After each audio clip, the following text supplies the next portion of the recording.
Hello बच्चों, चलिए प्रश्न को पढ़ते हैं और समझते हैं। निम्नलिखित परवलयों में से प्रत्येक का समीकरण ज्ञात कीजिए। और यहाँ पर हमें नेता दी हुई है x बराबर 0 और नाभि दी है 6,0। प्रश्न को हल करने से पहले हम प्रश्न के लिए मुख्य अवधारणा लिख लेते हैं।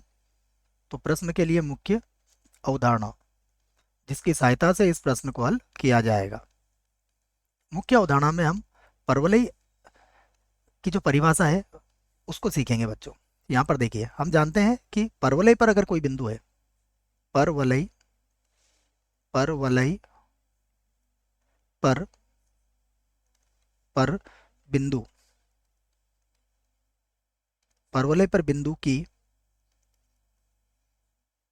परवलय पर बिंदु की नाभि से दूरी नाभि से दूरी तथा तथा नेता से दूरी नेता से दूरी सदैव बराबर होती है सदैव बराबर होती है बराबर होती है। ये इसकी परिभाषा है बच्चों कि परवलय पर अगर कोई भी बिंदु लेते हो, परवलय पर स्थित कोई भी बिंदु की नाभि से दूरी और नेता से दूरी क्या होगी? सदैव बराबर होगी। तो अब हमें जो दिया गया है उसे लिख लेते हैं। हमें दिया है, देखिए हमें दिया है सबसे पहले नीता। तो नीता नीता हमें दी हुई है x बराबर 0। ये हमारे पास नीता हो गई। उसके बाद नाभि दी है, तो नाभि देखिए नाभि है 6,0। ये नाभि हो गई हमारी। 6 को एक बार और लिख लेते हैं, साफ नजर नहीं आ रहा है तो ठीक है बच्चों। ये लिख दिया मैंने 6 जैसा कि प्रश्न में दिया गया है। अब हम इससे संबंधित एक चित्र बनाते हैं, वहां से हमें कुछ बातें अच्छे से समझ में आएंगी। देखिए, हमें ये पता है कि x बराबर 0 से हमारा तात्पर्य होता है y अक्ष से। तो x बराबर 0 तो आपको यहाँ मिलेगा, ये जो होगा ये x बराबर 0 को व्यक्त करेगा y अक्ष। और 6,0 मान लीजिए यहाँ पर है, ये बिंदु हो गया हमारे पास। थोड़ा और आगे ले लेता हूँ मैं, मान लीजिए यहाँ पर एक बिंदु है 6,0 है और ये कोई परवलय है, ठीक है ना, कहीं भी हो सकता है, ये परवलय है।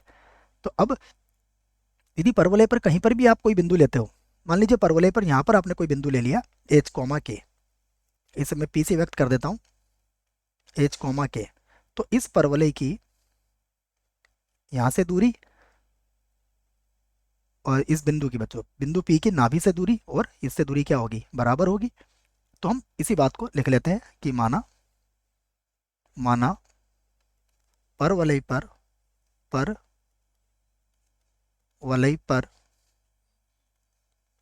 कोई बिंदु परवलय पर कोई बिंदु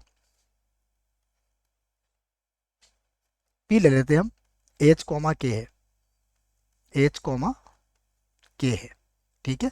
तब तब परवलय की परिभाषा से तब परवलय की परिभाषा से परिभाषा से क्या होगा? देखो, h कॉमा के की y अक्ष से दूरी, h कॉमा के की y अक्ष या फिर x बराबर 0 से दूरी, x बराबर 0 से दूरी बराबर होगी h कॉमा के की h कॉमा के की 6,0 से दूरी, ये दोनों बराबर होंगी जैसा कि हमने परिभाषा में भी लिखा है। अब h कॉमा के से जब इसके दूरी निकालोगे बच्चों, तो यहाँ पर इस प्रकार से लिख लोगे इसे। देखो, x के स्थान पर कितना आ जाएगा? यहाँ पर h आ जाएगा, और y तो है ही नहीं, जो k का मान तो आएगा ही नहीं, तो यहाँ पर क्या आ जाएगा? सबसे पहले आ जाएगा ऊपर h, तो यहाँ पर तो आ जाएगा h, ठीक है। और बटे में कितना होता है? वर्गमूल। इसका 1 का वर्ग 1 ही होगा और 0 का वर्ग 0 ही होगा, ठीक है, बराबर। और ये दूरी हम किस में लेते हैं? मापांक में लेते हैं बच्चों, ठीक है ना।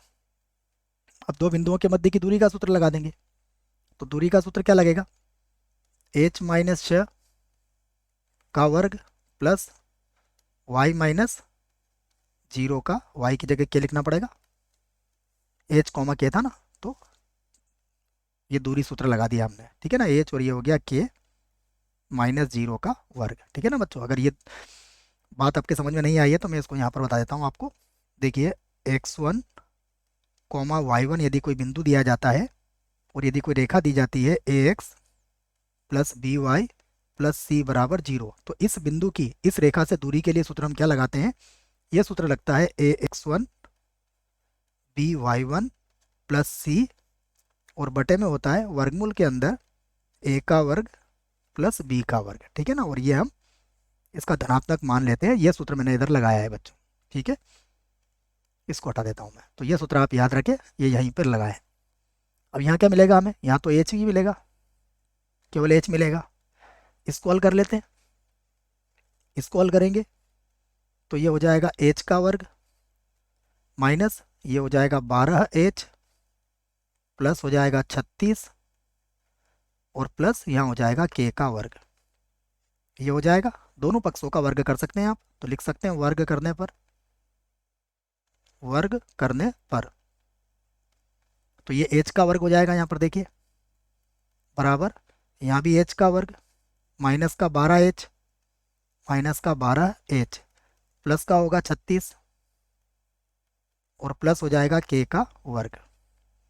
यहाँ h के वर्ग से h का वर्ग कट जाएगा, k का वर्ग बराबर, यहाँ लिख सकता हूँ मैं k का वर्ग बराबर, देखिए 12h को बराबर किधर ले जाइए, तो ये प्लस का 12h हो जाएगा और माइनस ये हो जाएगा 36। अब आप h कॉमा k का बिंदु पथ ले सकते हैं, तो हम लिख लेते हैं h कॉमा k का बिंदु पथ लेने पर, बिंदु पथ